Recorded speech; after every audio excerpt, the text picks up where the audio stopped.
ಆಗ್ತಾ ಇದೆಯಲ್ಲ ಹಂಗೆ. ನಾವು ಅಲ್ಲಿ ಚೇಂಬರಲ್ಲಿ ಮಾತಾಡ್ಕೊಂಡು ಬಂದಿದ್ದು ಅಚಿಂತೆ ವಿಷಯ. ಸ್ಟ್ರೆಸ್ಸು ಅಂತ ಇರ್ತಾರೆ. ನಾನು ಅದಕ್ಕೆ ನನ್ನ ಒಂದು 200 ವರ್ಕ್ಶಾಪು ಜೀವನೋತ್ಸಾಹ ಅನ್ನೋ ಹೆಸರಲ್ಲಿ ಮಾಡಿದೆ. ನನ್ನ 12ನೇ ಪುಸ್ತಕಕ್ಕೆ ಟೈಟ್ಲು ಜೀವನೋತ್ಸಾಹ ಅಂತಲೂ ಇಟ್ಟೆ. ನನಗೆ ಗೊತ್ತಾಯಿತು.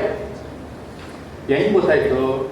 ನನಗೆ 90 ವರ್ಷದಿಂದ 122 ವರ್ಷದವರೆಗಿನ ಒಂದು 15 ಜನ ಫ್ರೆಂಡ್ಸ್ ಆದರು. 90ರಿಂದ 122. ಅವ್ರನ್ನೆಲ್ಲ ನೋಡಿದ್ರೆ, ಅವ್ರ ಎನರ್ಜಿ ನೋಡಿದ್ರೆ 8x40. 8x40 ಅವ್ರು ನೋಡಿದ್ರೆ ಎಬವ್ 90.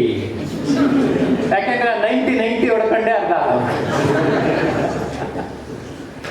ಏನು ಜೀವನದಲ್ಲಿ ಗುರಿ ಅಂದರೆ ಆ ಬಾಟ್ಲೊಳಗಡೆ ಏನೋ ಇದೆ ಕಿಕ್ ಕೊಡ್ತದೆ ಅಂತ. ನನಗೆ ಆ್ಯಕ್ಚುಲಿ ನಾನು ಮಾಡೋ ಕೆಲಸದಲ್ಲೇ ಕಿಕ್ ತಗೋತಾ ಇದ್ದೀನಿ, ಟ್ರೈನಿಂಗಲ್ಲಿ ಕಿಕ್ ತಗೋತಾ ಇದ್ದೀನಿ. ಓಕೆ, ನಿಮ್ಮ ಪಾಠ ಮಾಡ್ತಾ ನಿಮ್ಮನ್ನೆಲ್ಲ ನೋಡ್ತಾ ಬ್ಯಾಟ್ರಿ ಎನರ್ಜಿ ಚಾರ್ಜ್ ಆಗುತ್ತೆ. ಓಕೆ, ನಿಮ್ಮನ್ನು ನೋಡಿದ್ನ ಮೇಡಮ್ ಮುಂಚೆ ಏನಾರು? ನಿಮ್ಮ ಹೆಸರೇನು?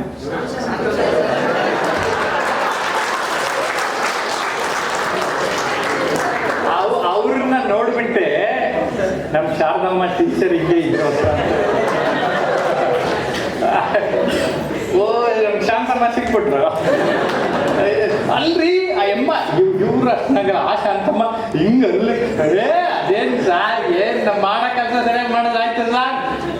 ನಾನು ಅಲ್ಲಮ್ಮ ಪ್ರಾಬ್ಲಮ್ ಇರಲ್ಲ. ಅಯ್ಯೋ ಬರ್ತವೆ ಹೋಯ್ತವೆ ಬಿಡಿ ಸಾರ್. ಅದನ್ನೇ ಓಕೆ, ನಿಮ್ಮಲ್ಲೊಬ್ರು ಸಿಕ್ಕರಲ್ಲ.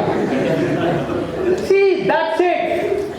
ಇನ್ನೂ ಒಂದು ನನ್ನ ಫ್ರೆಂಡ್ ರೇಡಿಯೋ ಸಿಟಿಲಿ ಅರ್ಜಿ ಆಗಿದ್ದಾರೆ, ನಮ್ಮ ಸಂಸ್ಥೆಗೂ ಕೆಲಸ ಮಾಡಿದರು. ನೆನ್ನೆ ನೋಡ್ತೀನಿ ಫಿಲಮ್ ಫೆಸ್ಟಿವಲಲ್ಲಿ 10 ವರ್ಷ ವಯಸ್ಸು ಕಡಿಮೆ ಆಗೋಗಿದೆ. ನಿಖಿತಾ, ಇವ್ರಿಗೂ ಗೊತ್ತು. ಬೆಳಿಗ್ಗೆ ಹೊತ್ತು ರೇಡಿಯೋ ಸಿಟಿಲಿ ಬರ್ತಾರೆ. ನಂಗೆ ಶಾಕ್ ಆಗೋಯ್ತು. ಏನು ನಿಖಿತಾ ಇಷ್ಟು ಗ್ಲೋ ಕಾಣ್ತಾ ಇದೆಯಾ, ಒಂದು 10 ವರ್ಷ ಚಿಕ್ಕವ್ರಂಗೆ ಕಾಣಿಸ್ತಾ ಇದೆಯಾ ಅಂತ. ನಾರ್ಮಲಿ ಹುಡುಗಿನ ಕೇಳಬಾರ್ದು, ಆದರೂ ನಮ್ಮ ಹತ್ರ ಕೆಲಸ ಮಾಡ್ತಿದ್ದಲ್ಲ ಅಂತ ನೇರವಾಗಿ ಹೇಳಿದೆ. ಮುಖದಲ್ಲೂ ಕಳೆ ಜಾಸ್ತಿ ಆಗಿದೆ.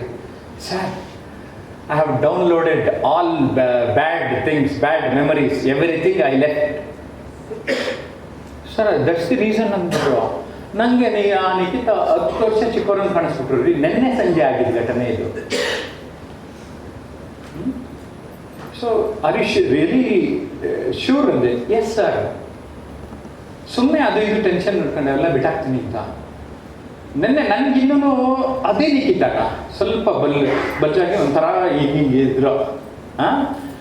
ನೆನ್ನೆ ಯಾವ ಹೀರೋಯಿನ್ನು ಮಿಸ್ಸಾಗಿರಲಿಲ್ಲ. 10 ವರ್ಷ ಹಿಂದೆ ಕೊಡೋಗಾರೆ.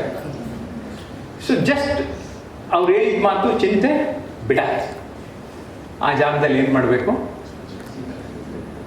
ಈಗ ನಾನು ಈ 36 ಪಾಯಿಂಟ್ ಕೊಡೋಕ್ಕೆ ಚಿಂತನೆ ಮಾಡಿ ಕೊಟ್ಟಿದ್ದೀನಿ. ನನಗೂ ಅನುಕೂಲ ಆಯಿತು, ನಿಮಗೂ ಅನುಕೂಲ ಆಯಿತು. ಚಿಂತನೆ, ಇವೆಲ್ಲ ಚಿಂತನೆಗಳು ತಾನೆ, ನನ್ನ ಚಿಂತನೆಗಳು, ಪಾಯಿಂಟ್ಸು. ಸ್ನೇಹಿತರೆ, ಏನೇ ಪ್ರಾಬ್ಲಮ್ ಬರಲಿ, you can solve. Seriously I am telling you. Problem ಅನ್ಕೊಂಡಿರಬೇಡಿ, ಸೊಲ್ಯೂಷನ್ ಕಡೆ ಫೋಕಸ್ ಮಾಡಿ. ಅದು ಒಂದು ಪಾಯಿಂಟ್ ಇದೆ ನೀವೇ, ಬಟ್ ಸ್ಟಿಲ್ ಇಲ್ಲಿ ಬಿಟ್ಕೆ ಹಾಕಿದೆ. ಚಿಂತೆ ಬೇಡ. Okay, 1 2 3 start.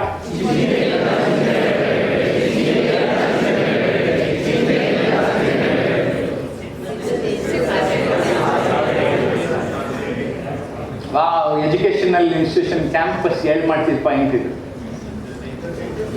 ಕರೆಕ್ಟ್? ಅದು ಎಸ್ಪೆಷಲಿ ಸ್ಟೂಡೆಂಟ್ಸ್ಗೆಲ್ಲ ಕರೆಕ್ಟಾ?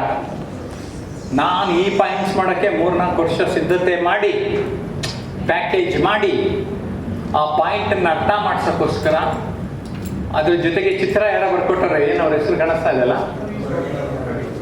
ಸೊ ಏನಾಗೋಯ್ತು, ನಾನು ಇನ್ನೂ ಪುಸ್ತಕ ಫುಲ್ ಬರೋದೇ ಇಲ್ಲ. ಆಟ ಬರ್ಕೊಟ್ಟು 1 ವರ್ಷ ಆಗೋಯ್ತು. ಆರ್ಟ್ಸ್ ಇವೆಲ್ಲ ಚಿತ್ರ ಬರ್ಕೊಟ್ಟಿದ್ದು ವೇಸ್ಟ್ ಆಗಬಾರ್ದು ಅಂತ ಪವರ್ ಪಾಯಿಂಟ್ಗೆ ಹಾಕಿ ಅದನ್ನೇ ಪಾಠ ಮಾಡೋಕ್ಕೆ ಶುರು ಮಾಡಿದೆ.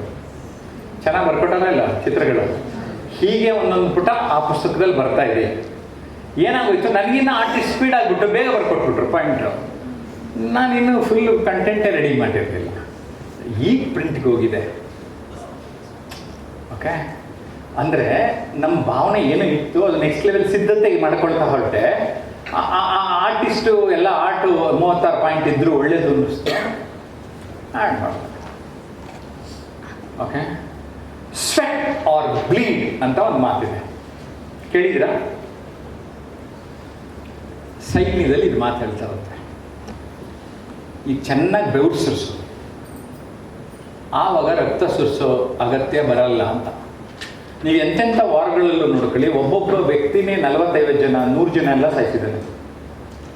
ಯಾಕೆಂದ್ರೆ ಅವನು ತನ್ನಲ್ಲಿ ಹೆಚ್ಚು ಸಾಮರ್ಥ್ಯ ಇದೆ ಅಂತ ಅಂದ್ಕೊಂಡ, ಭಾವಿಸ್ದ, ಪ್ರಿಪೇರ್ ಆದ, ಅವನು ಎಕ್ಸ್ಟ್ರಾರ್ಡಿನರಿ ಮನುಷ್ಯ ಆದ. ಕ್ಲಿಯರ್? ನಮ್ಮನೆ ಮಂಗನ ಈಗ ಹಂಗಲ್ಲ, ಯಾವನಾರು ಸಾಯ್ಸಕ್ಕೆ ಕೊಡ್ತಾನೆ ಅಂದರೆ ಅವನು ಕತ್ತಿ ತಗೊಂಬರ್ತಾ ಇದ್ರೆ ನಾವು ಇಟ್ಕೊಳಕ್ಕೆ ಹೋಯ್ತೀವಿ. ಇನ್ನೇನು ಅಂದರೆ ಅಕ್ಷದ ಇನ್ನೇನು ಆಗೋಯ್ತು, ಅವ್ನು ಹೊಡಿತಾನೆ. ಅವನಿಗೆ ಒಂದು ಬಿಟ್ಟು ಕೊನೆಗಳಿಗೆಲ್ಲಿ ಒಂದು ಹೆಂಗಿರು ನಾನು ಸತ್ತೋಗ್ತೀನಿ, ಒಂದು ಒಡೆಯೋದ ಕಾರ ಹೊಡೆಯಬಾರ್ದು ಅಂತ ಹೋದ್ರೆ ಕೆಲವು ಸರಿ ಅವನೇ ಸಾಯೋ ಚಾನ್ಸಸ್ ಇರುತ್ತೆ. We are not prepared, we are not alert. ಸ್ನೇಹಿತರೆ, ಪ್ರಿಪೇರ್ ಫಾರ್ ವರ್ಸ್ಟ್ ಅಲ್ವಾ? ಏನಂತೀರಾ? ವರ್ಸ್ಟ್ಗೆ ಪ್ರಿಪೇರ್ ಆಗೋದ್ರೆ ನಿಮ್ಗೇನಾಗುತ್ತೆ ಗೊತ್ತಾ? ಒಂಚೂರು ಒಳ್ಳೇದಾದ್ರೂ ಅಂತ ಖುಷಿ ಆಗುತ್ತೆ. ನೀವು ಯಾವಾಗಲೂ ಬೆಸ್ಟ್ ಬೇಕಂತೀರಾ? Prepare prepare prepare preparation can take you to heights. ಈಗ ನಾನು 30 ವರ್ಷದ ಅನುಭವದಲ್ಲಿ ನಾನೇನೂ ಇಲ್ದಲೇನೂ ದಿನಗಟ್ಟಲೆ ಮಾತಾಡಬಲ್ಲೆ. ಬಟ್ ಆದರೆ ಐ ಹ್ಯಾವ್ ಪ್ಲ್ಯಾನ್ ನಾವು 3 ಸೆಷನ್ಗೆ 3 ಬೇರೆ ಬೇರೆ ವಿಷಯ ಕೊಡ್ತಾ ಇದ್ದೀನಿ. ಅಟ್ಲೀಸ್ಟ್ ನೆನ್ನೆ ಫಿಲಮ್ ನೋಡ್ಕೊಂಬಂದು 1 hour 2 hours ಸೆಗ್ರಿಗೇಟ್ ಮಾಡಿಕೊಂಡೆ, ಈಗೀಗಿದ್ರೆ ಒಳ್ಳೆಯದು ಅಂತ. ಆದರೂ ಯಾಕೆ ಮಾಡಿದೆ, ಇಲ್ಲಿ ಲ್ಯಾಪ್ಟಾಪಲ್ಲಿ ಇಲ್ಲಿ ಬಂದುಬಿಟ್ಟು ಒಂಚೂರು ಹೆಚ್ಚು ಕಡಿಮೆ ಆದರೆ ಅಂತ. ಕರೆಕ್ಟಾ? ನಂದು ಇನ್ನೊಂದು ಹಳೆ ಲ್ಯಾಪ್ಟಾಪು ಅವ್ರಿಗೆ ಥರ ಕೇಳಿದ್ದೀನಿ, ತಂದಿದ್ದಾರೆ, ಸ್ಮಾರ್ಟ್ ಇದೇನಾದ್ರು ಪ್ರಾಬ್ಲಮ್ ಆದರೆ ಅಂತ. ಅದು ಬಿಟ್ಟರೆ ಇವತ್ತೇನು ಹೇಳಬೇಕು ಇಲ್ಲಿದೆ.